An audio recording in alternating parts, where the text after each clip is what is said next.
How you guys doing? Welcome to Objectively Biased Sports with me, your host, The Fog, Steve Fogmeg. And today we're going to talk about free agency frenzy in the NFL and all the different moves that have happened, something that we haven't seen happen before in the NFL. But first, we have to address the NCAA Tournament and yes, New Jersey's own St. Peter's making the Elite Eight, being the first 15 seed ever in NCAA history to make the Elite Eight. That and more. Here we go. So, with St. Peter's making the Elite Eight in the NCAA tournament, as I said, it's the first time in NCAA history that we've seen a 15 seed make the Elite Eight. Not to mention that the Miami Hurricanes, a number 10 seed, another double-digit seed, to turn around and make the Elite Eight this year. It has been a fantastic season for college basketball, but it's also been one hell of a bracket busting season for everybody. And day one was no different. St. Peter's obviously busting brackets everywhere when they turned around and they cooked the Kentucky Wildcats, a number 2 seed. What we've also seen here is on the same day in the Sweet 16, 2 number 1 seeds, Arizona and Gonzaga, both going down on the same night. Now, are these Cinderella stories going to continue, especially for Jersey's St. Peter's? Probably not. St. Peter's is going up against the North Carolina Tar Heels tonight as we record. I'm rooting and all for St. Peter's to win, but realistically, look, it's been a good run, but now it's time to go to bed.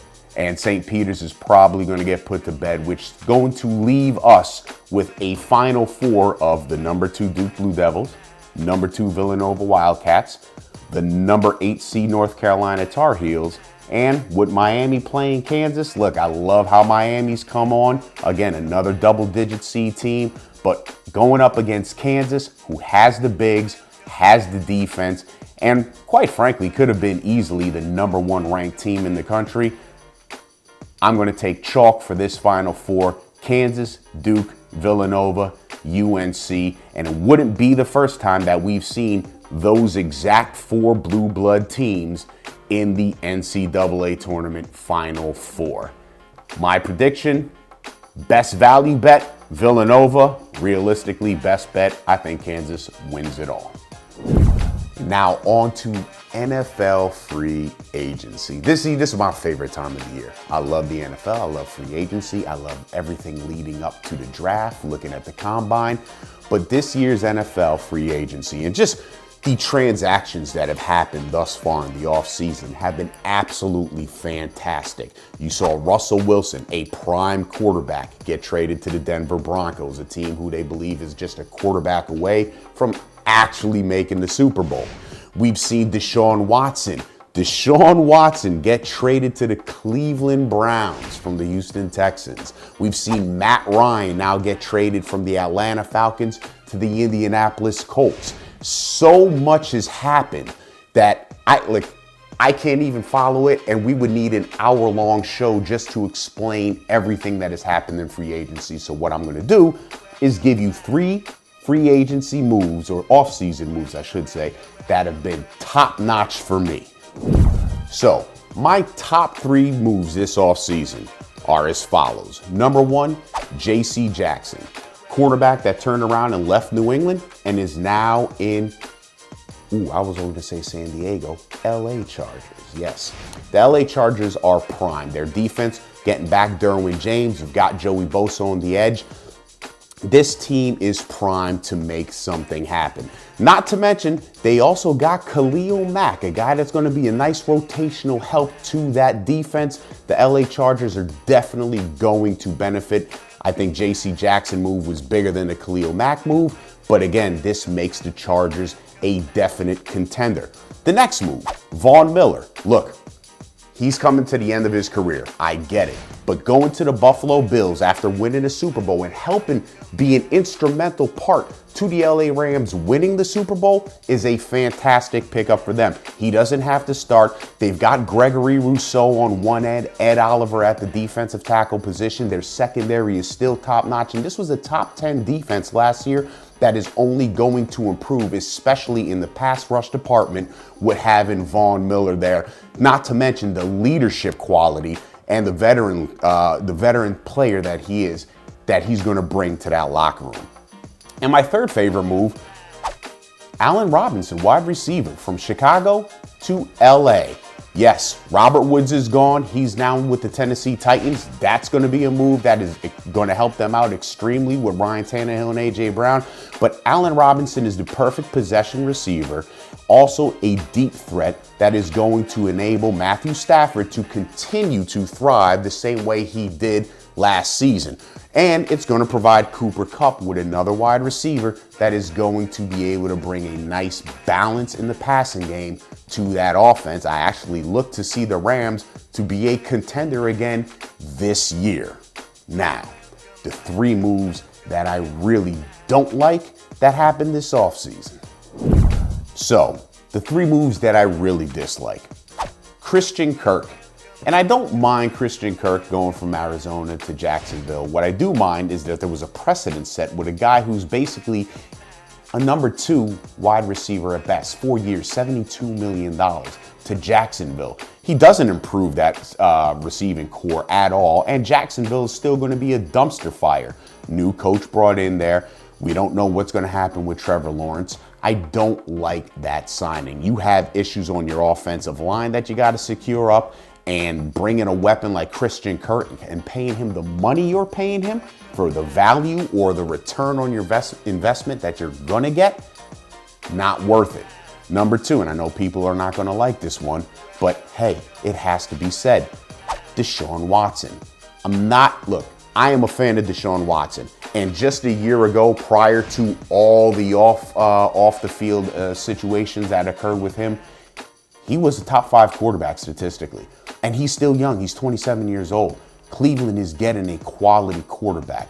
But the reason that I don't like the move right now, you traded for a guy who's probably going to get suspended for at least 4 to 6 games.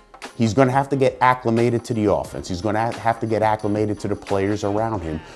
Realistically, the Cleveland Browns with Deshaun Watson can be a playoff contender, but providing he does get suspended, I don't think the Cleveland Browns make the playoffs this year. And if you're playing for the long game, that's fine, but you also screwed up here big time because you still have Baker Mayfield on the team and you have not traded him, and his value has been devalued because you made the trade for Deshaun Watson.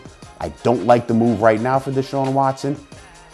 Could be a better move later on down the road.